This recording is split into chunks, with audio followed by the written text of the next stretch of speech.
सर्वज्ञ श्री चक्रधर स्वामी की जय। श्री क्षेत्र डोमेग्राम ते लाईव्ह करा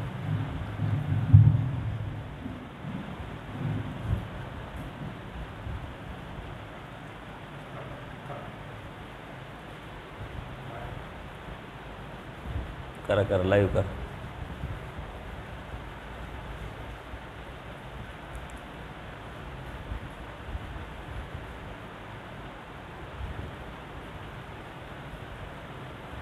सर्वज्ञ श्री चक्रधर स्वामी की जय। श्री क्षेत्र डोमेग्राम येथे 1 तारखेवर या बाबाजी या। बाबा नाही तर बसायला टाकून द्या। ती खुर्ची पण इकडे आणून ठेव, लागली कोणाला तर। हा इकडे पण आहे।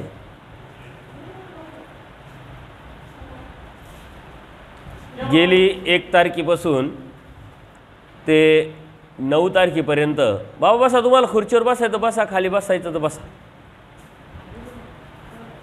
आपण संस्कार शिबिर आयोजित केलेलं होतं सर्वोदय सेवास्तिक मंडळाच्या वतीनं।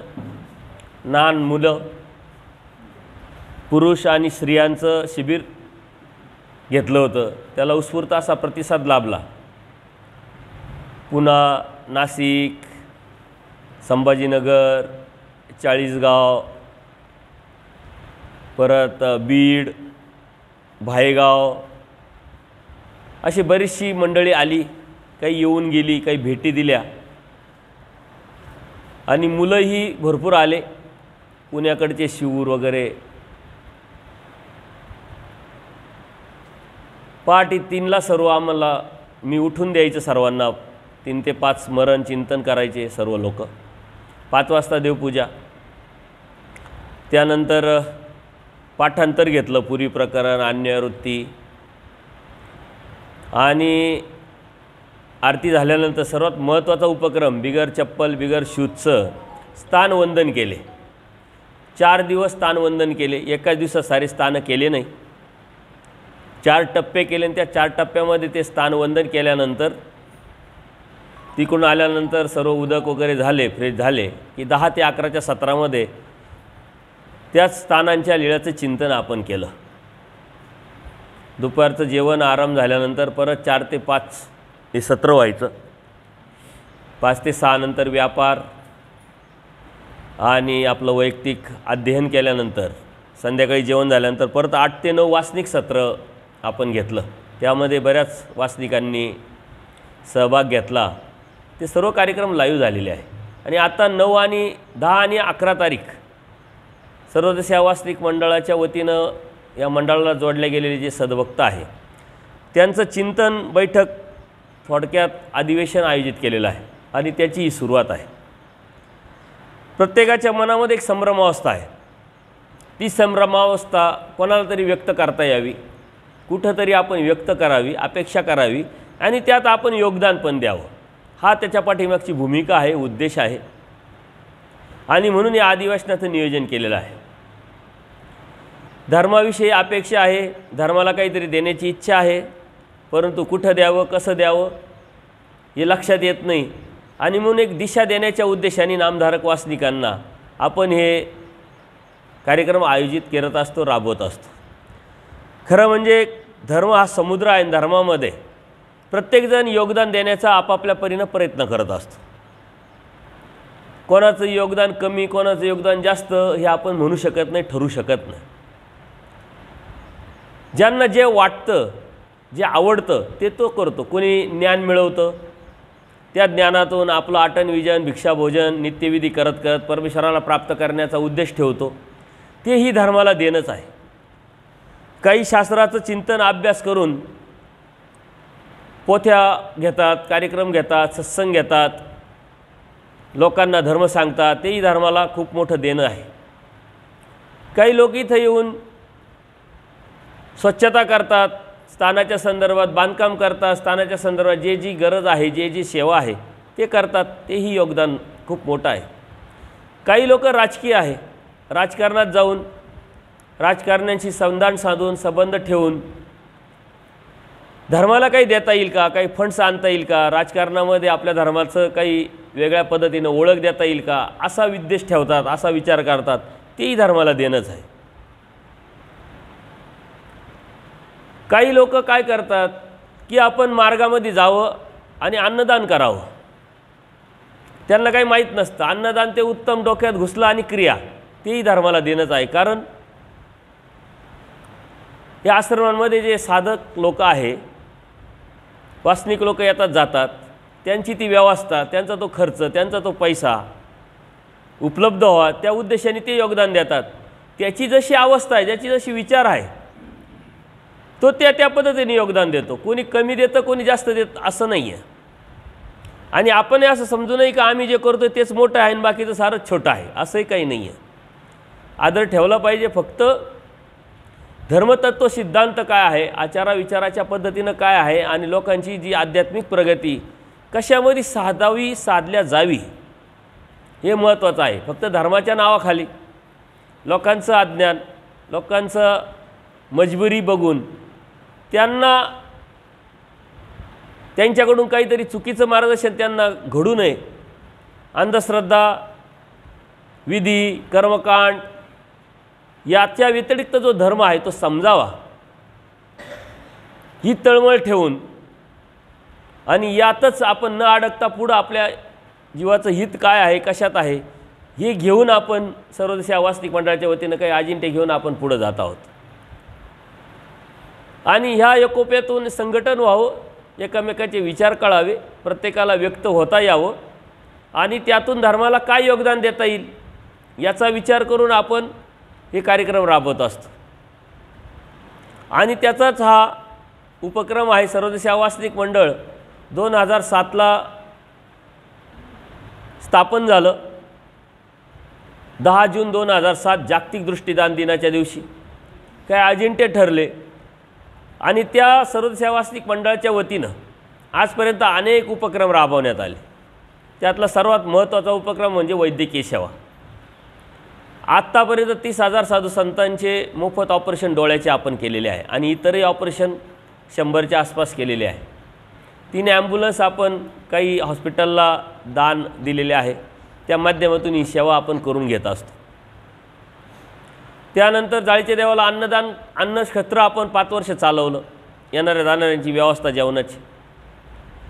10,000 भगवद्गीता, 5,000 सूत्रपाठ आणि 500 लीळाचरित्र आपण मोफत वासनिकांना पोचवलेले आहे आणि आजही ते सेवा चालू आहे. जेणेकरून लोकांना धर्माचं तत्त्वज्ञान कळावं, शास्त्र कळावं, धर्म काय आहे हे समजावं, धर्माच्या प्रती प्रेम आणि आपलेपण निर्माण व्हावं, हे ज्ञानार्जनाचंही कार्य चालू आहे. त्यानंतर धर्मजागृतीच्या अनुषंगाने सत्संग हा अत्यंत महत्त्वाचा उपक्रम आपण राबवला. खेड्यागावांमध्ये जाऊन, गावोगावी जाऊन, शहरामध्ये वेगवेगळ्या भागामध्ये जाऊन वासनिकांना जोडण्याचा उपक्रम आत्तापर्यंत आपण राबवला. सत्संग घेतले आणि त्याचा अभ्यासक्रम तयार करून यूट्यूबवरती आपण ते सत्संग लोड केलेले आहे. त्यामुळं कोणीही त्यातून अभ्यास करू शकतो. धर्मजागृतीच्या अनुषंगाने धर्म आपला समजून घेऊ शकतो आणि अभ्यासाच्या बाजूने त्याची जी अडचण आहे, कारण वेळ नाही सांसारिक लोकांना, मार्गात जा, अभ्यास करून घ्या, अभ्यास करायला थांबा, याची निकड आपण बघून, गरज बघून आपण या गोष्टी करत आजपर्यंत आलेलो आहे. आणि त्यानंतर नाशिकपासून बाहेर ती व्याप्ती वाढवण्याच्या उद्देशाने संभाजीनगर असेल तिथं आपण सत्र घेतले. तिथं श्रीकृष्ण मंदिर ट्रस्ट आहे. त्या ट्रस्टच्या माध्यमातून तिथं आपण त्यांनी उत्स्फूर्त असा प्रतिसाद दिल्यामुळे सर्वदेशीय वासनिक मंडळाची संभाजीनगर जिल्हा शाखा ओपन केलेली आहे. त्यांनाही काही अजिंठे दिलेले आहे. त्यानंतर नांदेड येथे शाखा उपलब्ध करून दिलेली आहे. त्यांच्या माध्यमातून 2 वेळा चक्रधर अवतार दिन मोठ्या प्रमाणात साजरा करण्यात आला. पुन्हा येथे सर्वदेशीय वासनिक मंडळाची शाखा आहे.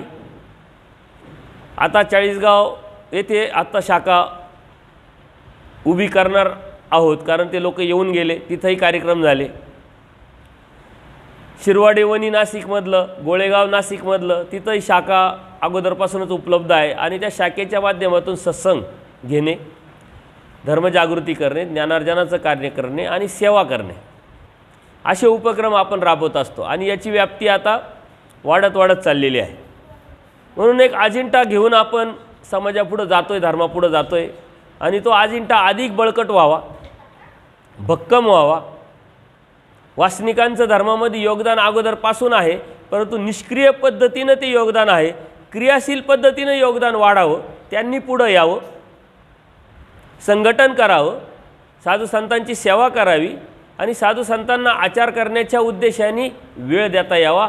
म्हणून धर्माचं कार्य, सेवा जे बी आहे ते वासनिकांच्या हातात यावं असा उद्देश ठेवून सर्वोदय सेवा वासनिक मंडळाची स्थापना होऊन आपण पुढं वासनिकांना ही दिशा देण्याचं काम करत आहोत. वासनिकांना जोडल्या गेला, साधू संतांना जोडले गेले. धर्माच्या संदर्भातल्या ज्या अडीअडचणी आहे मग त्या स्थानाच्या असतील, ज्ञानार्जनाच्या असतील, वैद्यकीय सेवेच्या असतील, रस्त्याच्या असतील, अशा सर्वच अडीअडचणी दूर करण्याचा प्रयत्न आपण मंडळाच्या वतीनं करत आहोत. आणि म्हणून अजिंठा घेऊन आपण या अधिवेशनाचं आयोजन केलेलं आहे. मी सर्वांना विनंती करेल का याच्यामध्ये सर्वांनी सहभागी व्हावं, आपले विचार मांडावेत. ते विचार लोकांपर्यंत गेल्यानंतर लोकांना प्रेरणा भेटते, लोक जोडल्या जातात आणि त्यात आपलं काय योगदान असावं ही आपण करण्याचा प्रयत्न करावा. आजपर्यंत अनेक ठिकाणी कार्यक्रम झाले आपले.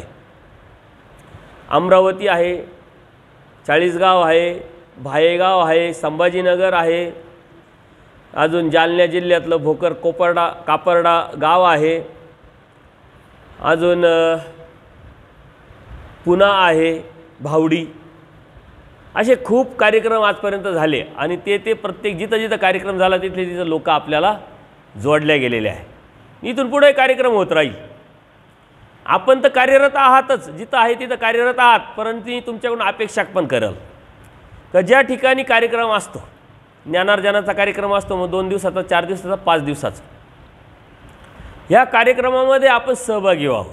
नाही 5 दिवस, 4 दिवस, नाही 3 दिवस, 2 दिवस, नाही तर नाही जमलं तर शेवटच्या समाप्तीला तरी आपण यावं अशी मी माफक अपेक्षा तुमच्याकडून सर्वांकडून करेन.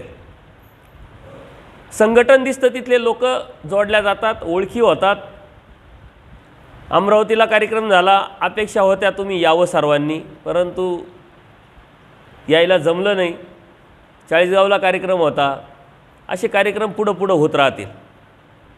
शेवटच्या दिवशी जर आपण आलात तर तुमच्या इथं काय कार्यक्रम चालू आहे, काय सेवा चालू आहे, मंडळाच्या वतीनं काय नेमके उपक्रम राबवले जातात, त्याच्यात आपला काय फरक पडला आपल्या आध्यात्मिक जीवनामध्ये आणि पुढं काय करायचं आहे, आणि तिथले नवीन जे सद्भक्त आहे त्यांची ओळख होते, जोडल्या जातात.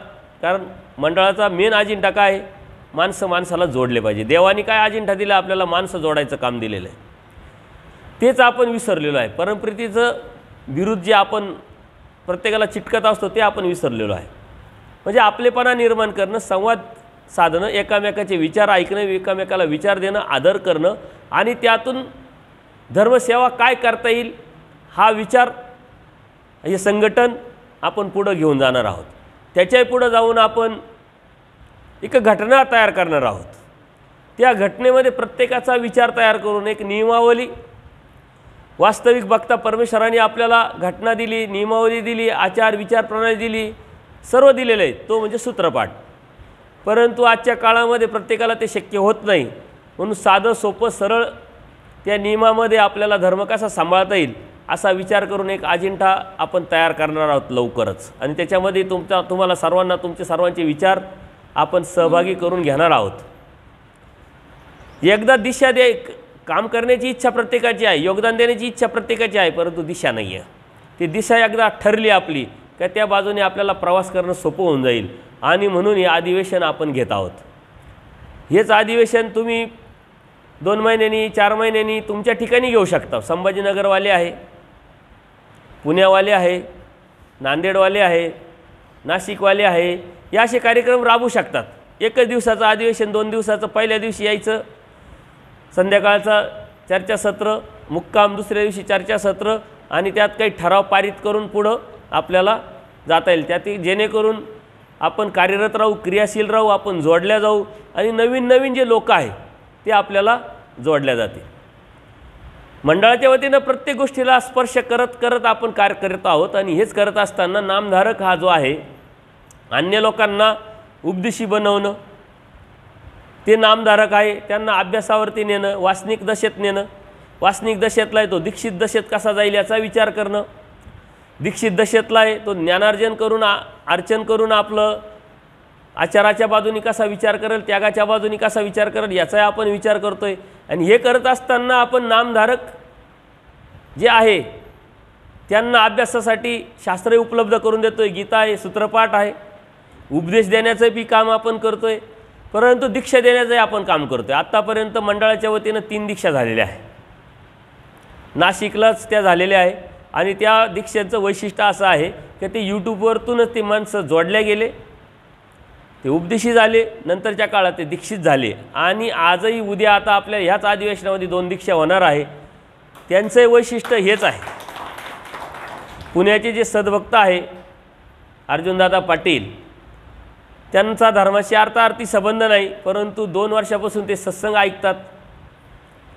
त्यांची बौद्धिकतेचा विचार करून त्यांनी त्यांच्या लेवलवरती बऱ्याचशा गोष्टी क्लिअर केल्या.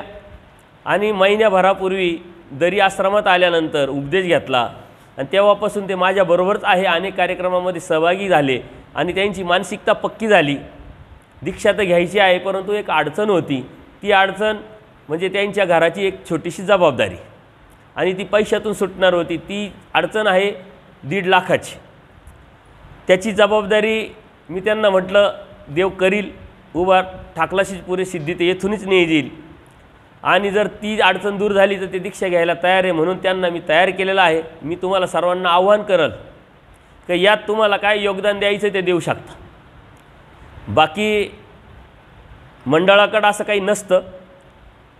आणि जे बी उपक्रम आपण राबवतो, जे मंडळाला लोक जोडले गेलेले आहे त्यांच्याकडूनच ते योगदान घेत असतो. इतर कोणी येईल आणि मग घ्या तुम्ही आणि असे देणारे माझ्याकडे भरपूर आहे, परंतु मी ते नाकारलेले आहे. तुम्हाला मंडळात सहभागी व्हावं लागेल, मंडळाचे विचार काय आहे ते समजून घ्यावं लागेल, त्या विचारातून तुम्हाला आमच्याबरोबर राहावं लागेल, त्या कार्याला प्रत्यक्ष सहभाग घ्यावा लागेल आणि मगच त्यावेळेस तुम्हाला आम्हाला योगदान देता येईल आणि ते योगदान आम्ही घेऊ. इतर लोक देणारे भरपूर आहे, परंतु ते आपण स्वीकारत नाही. मागच्या एका उपक्रमामध्ये असंच किरण दादाकडे 2 जणांनी पैसे दिले, ते कार्यक्रमाला आले नाही, ते पैसे मी रिटर्न द्यायला लावले. का तुम्ही येऊ शकत नाही, तुमचे पैसे नको, आम्हाला पैसे नाही पाहिजे, योगदान पाहिजे. मग ते योगदानाच्या माध्यमातून पैसे द्या. पण पहिले शारीरिक योगदान द्या, मानसिक योगदान द्या, वैचारिक योगदान द्या, नंतर पैसे, कारण पैशाशिवाय तर काही चालत नाही. आणि म्हणून असे उपक्रमसुद्धा आपण आपल्यामध्ये ज्याला जे द्यायचं योगदान देण्याची इच्छा आहे ते देतात आणि त्यातूनच उपक्रम होतो. कार्यक्रम संपला का आलेले पैसे, खर्च पैसे, नील विषय, त्याच्यामुळे बॅलन्स आपण काही ठेवत नाही. आजपर्यंत असेच कार्यक्रम राबवत आलो. आजही हा बी कार्यक्रम 10 दिवसाचा तो अशाच पद्धतीनं, कारण आपले जो कार्यक्रम आहे ते अत्यंत कमी खर्चात होतात, खर्च काहीच लागत नाही.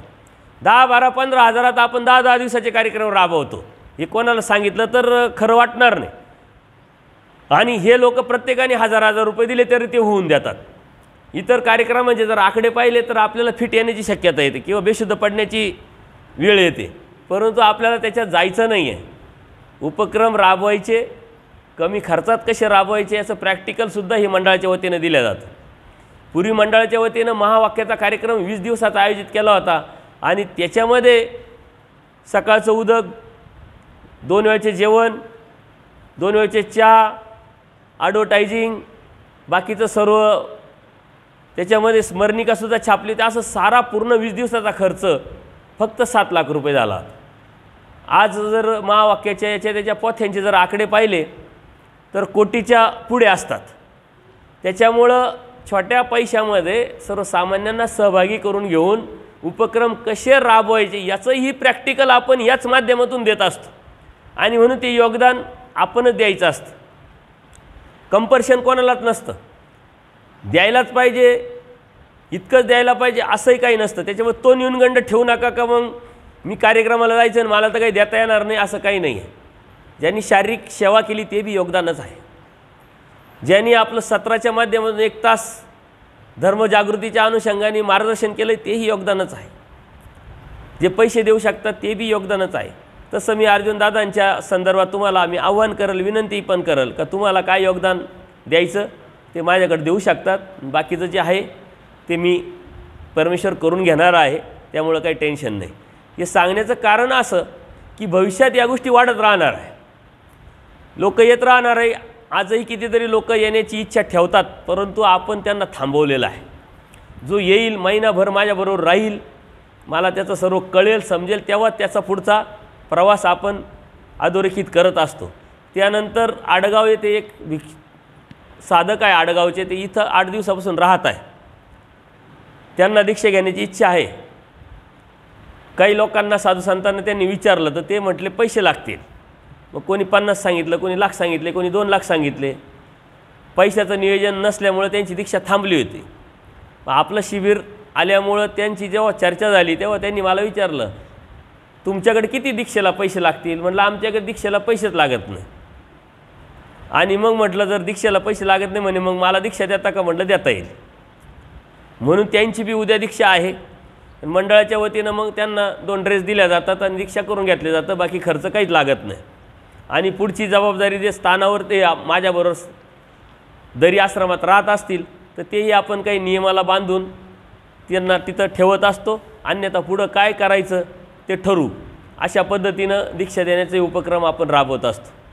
तर मंडळाला जसं तुम्ही जोडले गेलेले विचार पुढं जाता जाता हे वाढत राहणार आहे, आणि त्याच्यात योगदानाचं जे आहे आपलं ही बी आपण योगदान दिलं पाहिजे। आत्तापर्यंत तुमचं योगदान कुठं होतं, पंक्तीच्या माध्यमातून होतं, विड्याच्या माध्यमातून होतं, किंवा अनेक वेगळ्या खर्चामध्ये होतं। ते योगदान तुमचं आता तो खर्च कमी झालेला आहे, तो आता इथं योग्य पद्धतीनं जर लावत असेल आणि तुमची ती निष्ठा असेल, विश्वास असेल, ट्रस्ट असेल, तर इथं मात्र सहभागी होऊन योगदान देण्याची तयारी ठेवत चला। मात्र कंपल्शन नाही हे लक्षात ठेवा, इथं पैशाचा कधी संबंध येणार नाही। जेव्हा येईल तेव्हा कंपल्शन नसेल, आणि ते पैसे योग्य पद्धतीने कसे लागतात हे तुमच्या समोर तुम्हाला प्रॅक्टिकल पाहायला भेटेल। काल सरांनी सूचना मांडली स्वच्छतेची, आज ती आपण राबवली। जवळजवळ एक ट्रॅक्टर भरेल एवढा कचरा निघाला, आणि स्वच्छतेची किती गरज आहे आपल्या प्रत्येक आश्रमांवरती, प्रत्येक स्थानांवरती, ती आपण ओळखली पाहिजे। भविष्यात जिथे बी जाऊ तिथं आपण हे बी कार्यक्रम राबवणार आहोत।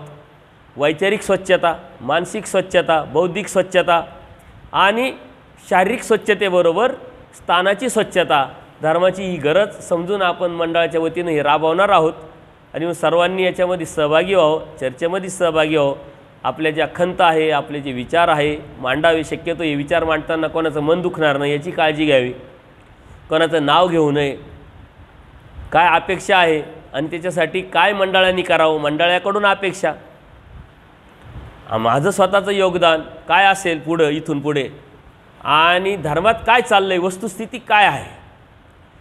थोडक्यात धर्माची दशा आणि दिशा आपल्याला अधोरेखित करायची आहे, आणि त्यावरती हे चिंतन नियोजन करतो आहे।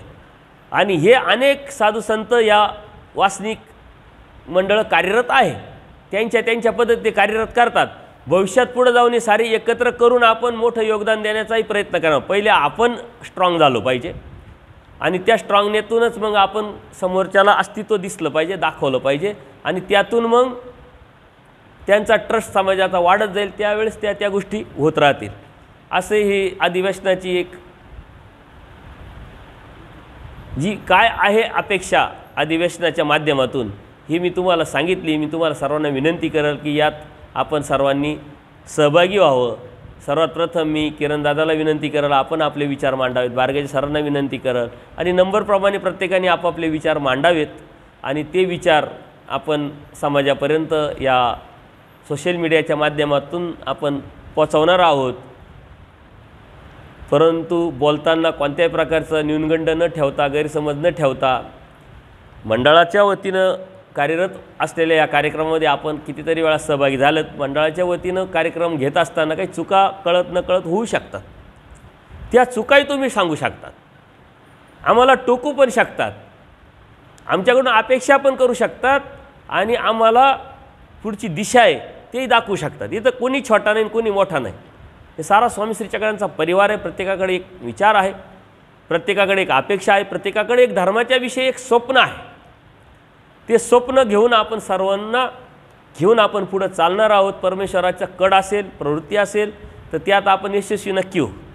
आणि परमेश्वराच्या कडेने काय होतं आहे तेच आपण करण्याचा प्रयत्न करणार आहोत. इथं जीवमतीचं काही नसणार आहे, सोक्तीचं काही नसणार आहे. इथं मानापानासाठी मोठेपणासाठी काही नसणार आहे. आणि जे मनात तुमच्या खटकतं आहे ते सुद्धा बंद करण्याचा आपण नक्की प्रयत्न करणार आहोत. जे अपेक्षा आहे, जे स्वप्न आहे ते पूर्ण करण्याचा आपण नक्की एकत्र येऊन प्रयत्न करणार आहोत. ते तुमचं स्वप्न नाही, ते माझं नाही आहे, हे स्वामी श्री चक्रधरांचं असं म्हणून धर्माला आपल्याला काय देता येईल याचा आपण विचार करणार आहोत. तर मी सर्वांना विनंती करेल की आपण आपल्या विचारांना सुरुवात करावी. सर्वज्ञ श्री चक्रधर स्वामी की दंडवत हो.